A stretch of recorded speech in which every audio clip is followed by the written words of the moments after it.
All right, welcome back. Thanks for coming to join me for a little help here.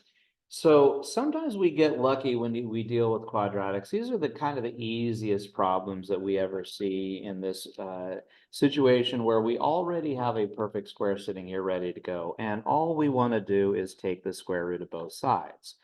But one thing you want to remember is that every time you take the square root of both sides, you always get a plus or minus. And we took a square root because the square and the square root cancel each other.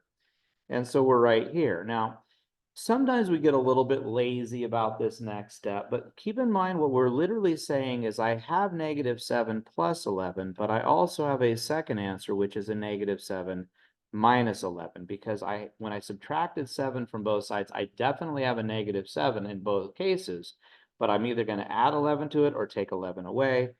And so my two answers would be 4 or -15. Now, it's a good idea to double check your answers, but that's really easy to do. What is 4 plus 7? Well, that's 11. 4 plus 7 is 11, and 11 squared is, in fact, 121. It's very easy to check those answers.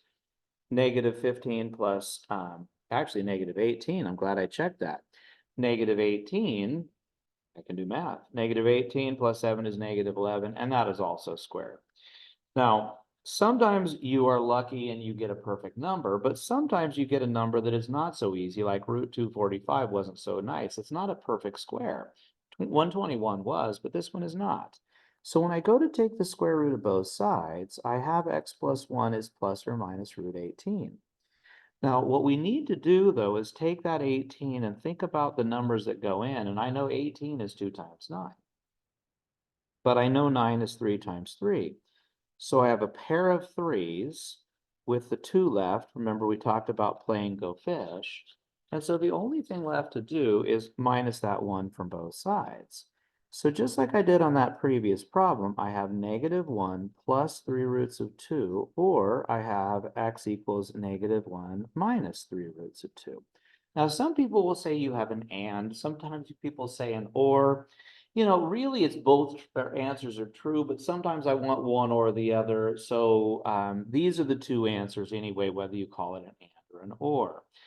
Over here, notice I wrote it slightly differently. I would have said -1 plus or minus 3 roots of 2, but that's really the same thing because you'll notice the -1 in both holes.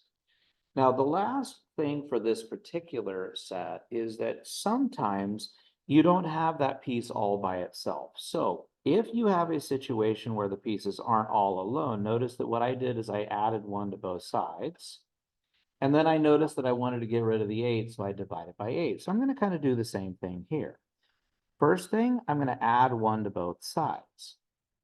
So if I added 1 to both sides, I'm looking at 13. I don't really like that 4 that is sitting there right now.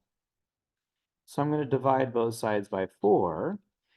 Now, I wanted to do this one time on this review just so people could see that, because when you go to take the square root, sometimes you get lucky and you get really nice answers, but sometimes you don't. Root 13, I can't do anything with it because it's a prime number. But as it turns out, the square root of 4 is 2. And so the only thing left to do is get rid of that 5. And so I have -5 plus or minus root 13 over 2. And we have now accomplished the end of that particular page. So what I thought maybe we could do is maybe I will just go ahead and stop there at the end of that. And we'll just say page 3 for now. Okay, well, I'll see you back for the next one later. All right.